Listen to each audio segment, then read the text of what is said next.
Във възрожденска София, където българската дума и дух са притиснати от чуждата власт, дворът на храм Света Неделя, тогава известен още като Свети Крал, се превръща в нещо повече от свято място. Той е единствената свободна българска територия. Зад тези стени религиозният канон се сплита с народната традиция, за да спаси българския бит и обичай.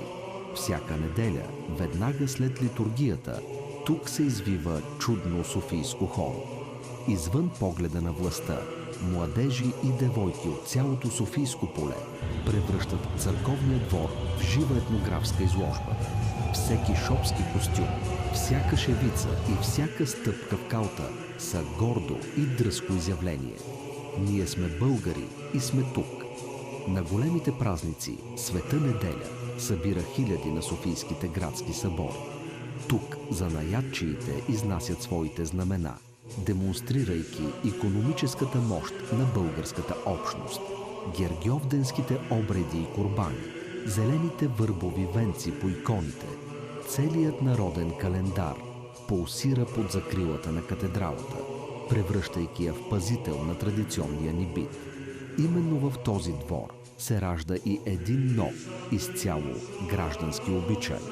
През пролетта на 1863 година цветята на Софийското поле се превръщат в символ на знанието.